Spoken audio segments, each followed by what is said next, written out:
Formation manager ou leader du quotidien. Dans cette formation relative au manager ou leader du quotidien, nous avons traité dans le grand 1, êtes-vous manager ou leader?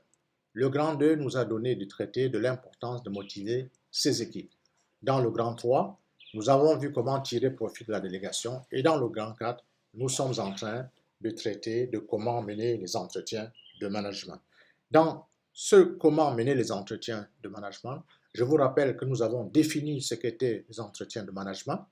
Nous avons vu les outils mobilisables pour les entretiens de management et nous sommes en train de voir les différents types d'entretiens de management. Alors, nous sommes dans l'entretien de gestion d'un conflit.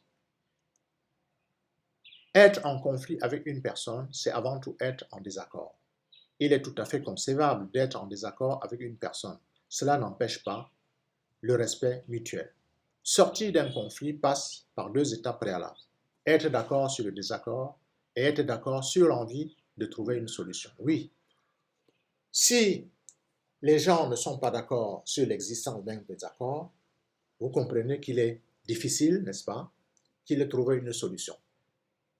D'abord, reconnaître qu'il existe un désaccord. Ça, c'est le préalable. Une fois qu'on a reconnu qu'il existe un désaccord, on peut maintenant s'accorder sur la volonté ou non de trouver une solution à ce désaccord.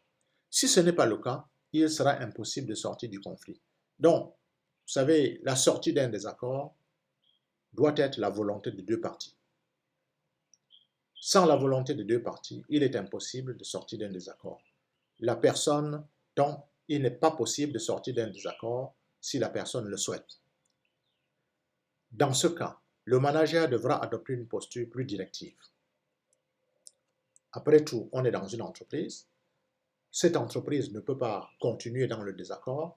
Si le manager constate qu'il y a un désaccord et que le salarié refuse, n'est-ce pas, la sortie du désaccord, eh bien, il ne reste plus au manager qu'une posture plus directive en raison, n'est-ce pas, des rapports de subordination qui existent entre le collaborateur et le manager. Et du contrat de travail, bien entendu, qui existe entre le collaborateur et le manager. La suite de l'entretien de gestion d'un conflit est assez traditionnelle. La clé résidant dans les 2 premières étapes. Rappelez-vous que vous ne pouvez pas forcer une personne à sortir d'un conflit. Cette décision lui appartient. Votre rôle en tant que manager est de lui proposer la possibilité de le faire. S'il ne le souhaite pas, c'est son choix. Il devra alors en assumer toutes les conséquences. L'une des conséquences, ça peut être son départ de l'entreprise. Il vous est également possible, en cas de refus de la part du collaborateur, de surseoir l'entretien en l'évitant à réfléchir sur les conséquences de son refus. S'il persévère dans cette attitude, eh bien, vous en tirerez les conséquences. Puisque certaines personnes ont besoin d'un peu de temps pour assouplir leur ego, on peut, n'est-ce pas, demander au collaborateur têtu, n'est-ce pas, de prendre le temps de la réflexion, après quoi il viendra, n'est-ce pas, pour qu'il y ait véritablement une discussion.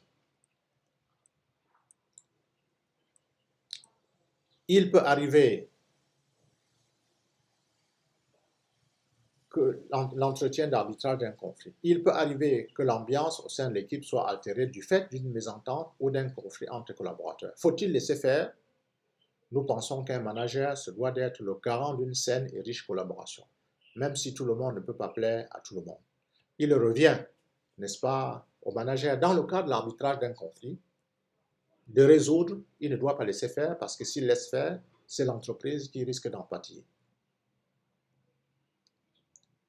Soit il laisse faire, et certains collaborateurs qui subissent ces tensions au quotidien pourraient le lui reprocher, soit il endosse sa responsabilité, fait preuve de courage et décide de mettre un terme au conflit entre ses collaborateurs. Et c'est l'objet de cet entretien. Donc, en général, laisser faire, pourrir la situation n'est jamais une bonne chose. Le manager doit prendre des décisions et régler le problème. Le principe de cet entretien est simple. Si le manager est amené à arbitrer un conflit, ce que ses collaborateurs n'y sont pas parvenus, il est alors inutile de les inviter à trouver une solution, ce serait déjà fait. Cet entretien a plutôt pour objectif de faire en sorte que le collaborateur autorise le manager à prendre une décision pour que le conflit cesse. Par exemple, lorsque deux collaborateurs ne parviennent pas à s'entendre pour le départ en congé, il revient, n'est-ce pas, au manager de décider.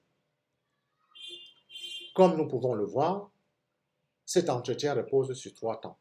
Faire valider le conflit.